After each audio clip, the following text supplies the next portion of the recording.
जय हिंद दोस्तों, welcome to IAS with Hari Mohan and institute for analytical studies.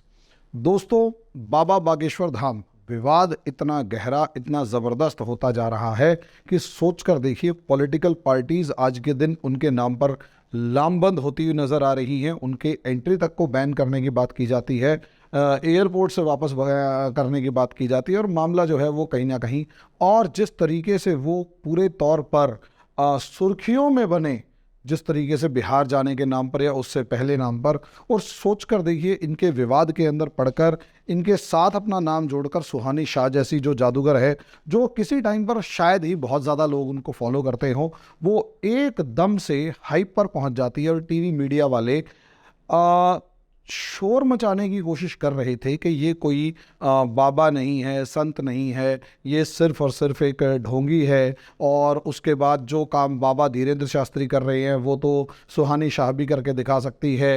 हालांकि सुहानी शाह का भी मैंने इंटरव्यू देखा, उन्होंने किसी तरीके से ये नहीं कहा कि वो किसी भी तरीके से बाबा को चुनौती दे रही हैं।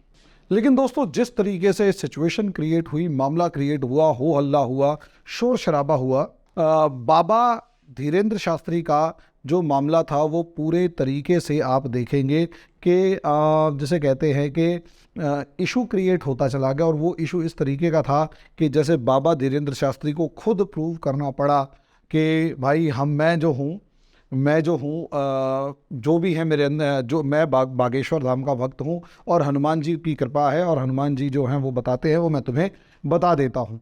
लेकिन फिर भी जो मीडिया है, जिसने जिस तरीके से शोर मचा रखा था, और उसके बाद पॉलिटिकल सिचुएशन जो लामबंद हुई, मैं देख के हैरान था। एक ऑर्गेनाइजेशन जो कि टीवी बड़ा हाइप पे आई, उसका नाम था अंधविश्वास उन्मूलन समिति समथिंग कुछ। और वो जो अंधविश्वास उन्मूलन समिति थी, मैं देख के हैरान, कितने सालों से आपको मेरी पीछे टीवी स्क्रीन पर नज़र आ रहा होगा कि किस तरीके से ये पास्टर्स जो है लोगों को बेवकूफ़ बनाते हैं। 500 रुपए दे दे के परफॉर्मर्स बुलाते हैं, ड्रामेबाज बुलाते हैं, और एक शो की आवाज़ के साथ, और न जाने क्या क्या हो जाता है। इस अंधविश्वास उन्मूलन समिति वालों को ये जो वीडियोस हैं ये बिल्कुल दिखाई नहीं दिए कि एक लड़के के बारे में कहा जाता है कि 20 साल से लेटा हुआ है, वो उठ नहीं पा रहा, और एकदम से हवाई जहाज की तरह भागने लग जाता है। कोई कुछ करने लग जाता है, कोई कुछ करने लग जाता है, और जितने भूत प्रेत पिशाच हैं वो सारे के सारे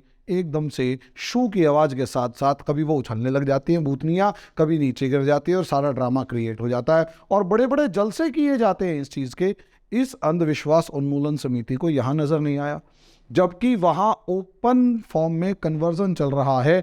यूसु के नाम का जिस तरीके से ढोल पीटा जा रहा है कि मतलब ताकत है और ये वो, ठीक है यार, हर भगवान में ताकत होती है, अगर ताकत ही ना होती तो भगवान कैसे। और जिस तरीके से ओपन कन्वर्जन जाकिर नाइक करवाया करता था, उसके ऊपर भी किसी तरीके की कोई उंगली नहीं उठाई गई।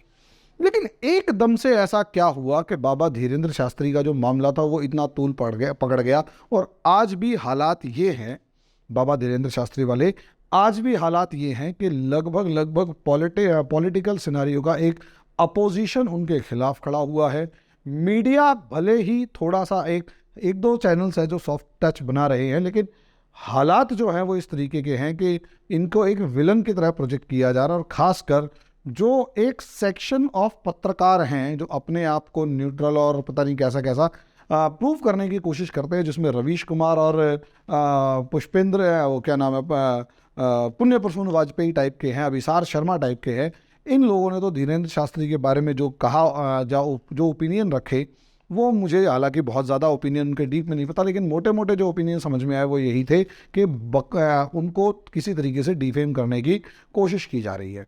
अब नतीजा क्या हुआ? नतीजा ये हुआ कि कहीं ना कहीं अब ये जब पटना गए तो पटना के अंदर तेज प्रताप यादव जो है वो कह रहा है घुसने नहीं दूंगा, हिंदू मुस्लिम भाईचारे के लिए खतरा है। तो भाई दिमाग की घंटियां बजी। मैं इतने दिन से वीडियो नहीं बना पा रहा था इस टॉपिक के ऊपर, क्योंकि कहीं ना कहीं काम धाम में बिजी था।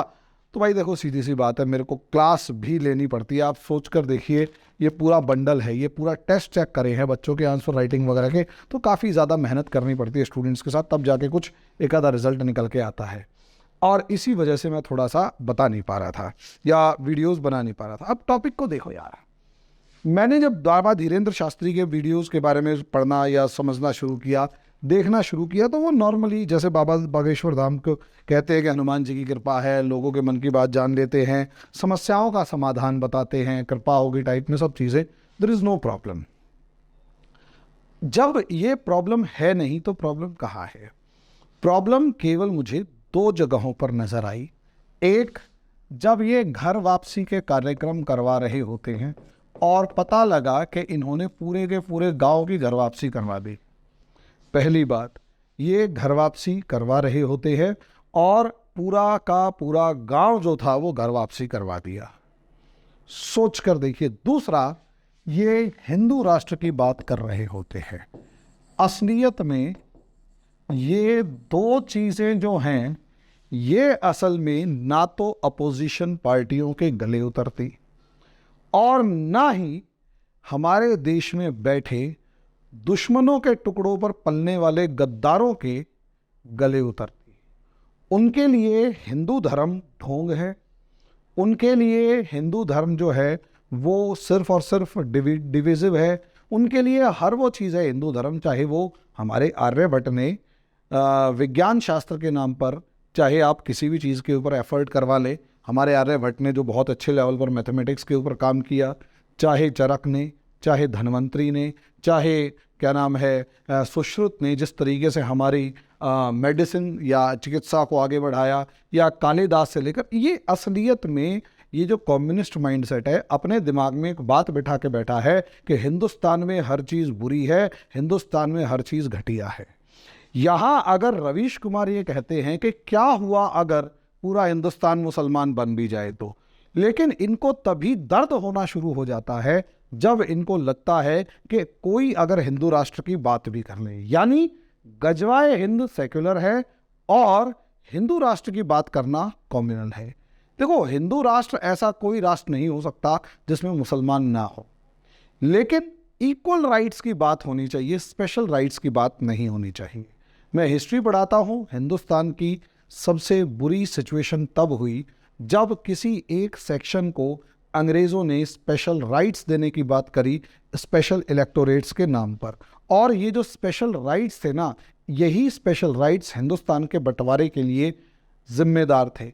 और इन्हीं स्पेशल राइट्स ने सबसे पहले तो मुसलमानों को स्पेशल फील करवाया, उसके बाद मुसलमानों को विक्टिम फील करवाया, और आज जो भारत की दुर्दशा है और खासकर भारत में मुसलमानों की दुर्दशा है, उसके पीछे का सबसे बड़ा कारण ये विक्टिम कार्ड ही है। ये विक्टिमाइजेशन जो है ये स्पेशल राइट्स और स्पेशल राइट्स के बाद विक्टिम कार्ड, ये ही सबसे बड़ी प्रॉब्लम है। अगर भाई सीधी सी बात है, आप खुद सोच कर देखिए, इतने सारी बायसेस हैं, इतने सारी बायसनेस है कि कुछ कहने की हद नहीं। कि अगर आपको किसी भी माइनॉरिटी को अगर आप उनकी पूजा पाठ या धार्मिक स्थल होते हैं उनके मामलों में अगर आप देखें तो सरकार किसी भी तरीके का दखलंदाजी नहीं करती, लेकिन जैसे ही हिंदू मंदिरों की बात आ जाती है तो थोड़े से बड़ा हिंदू मंदिर होगा, उसकी 80% के करीब प्रॉपर्टी ये लोग ले जाते हैं।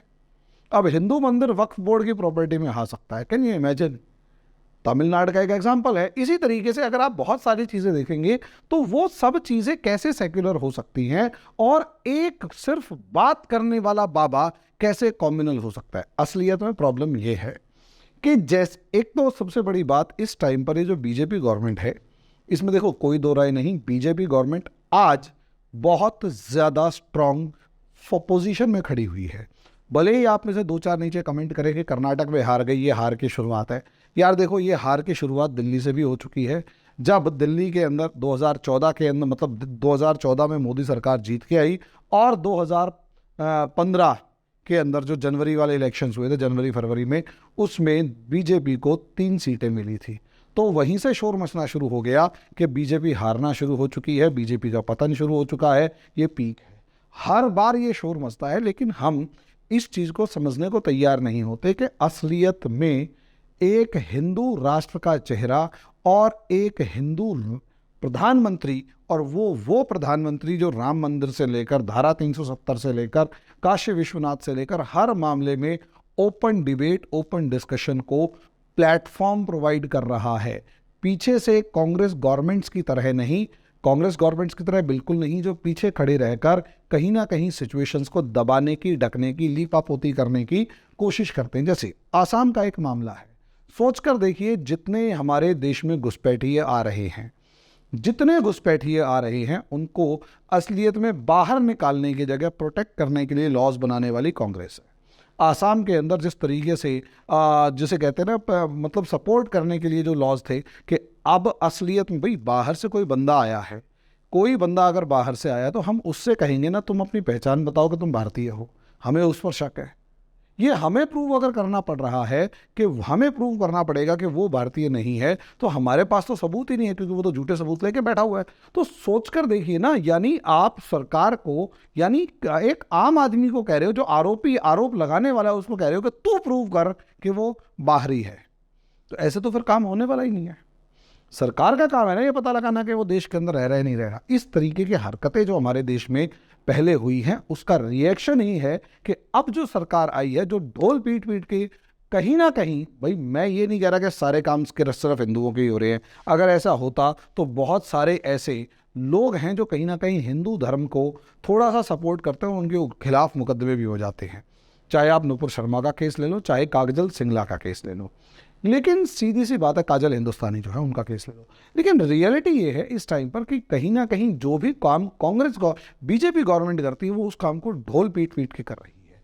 नतीजा उसका ये है कि हिंदू जो इकट्ठा हो रहा है, और हिंदू जैसे जैसे इकट्ठा हो रहा है, कास्ट बेस्ड पॉलिटिक्स करने वाले, MY कॉम्बिनेशन के नाम पर पॉलिटिक्स को जीतने वाले, जूते चार मारने की पॉलिटिक्स करने वाले, इन सब की राजनीति जो है वो कहीं ना कहीं खत्म होती जा रही है। और जैसे जैसे इनकी राजनीति खत्म हो रही है, इनसे बर्दाश्त नहीं हो रहा कि ऐसे माहौल में एक ऐसा बंदा उठ खड़ा हुआ जो हिंदू राष्ट्र और हिंदू एकता की बात करता है, जाति विहीन समाज की बात करता है। ये एक सबसे बड़ा कारण है।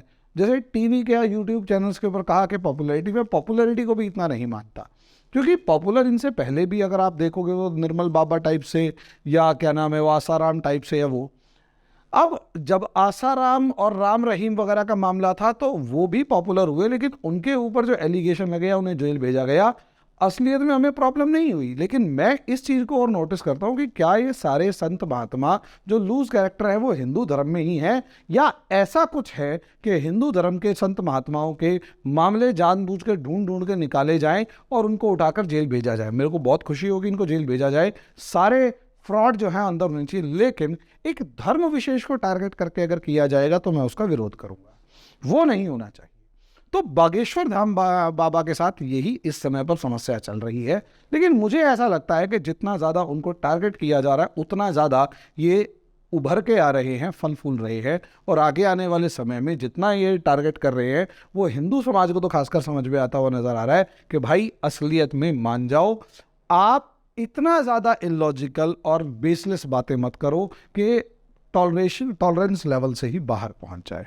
करो, लेकिन एक लिमिटेड फॉर्म में। बाकी देखो दोस्तों, अभी के लिए तो मैं इतना ही कहूँगा। अगले वीडियो में अगले टॉपिक पे डिस्कशन करेंगे। धन्यवाद।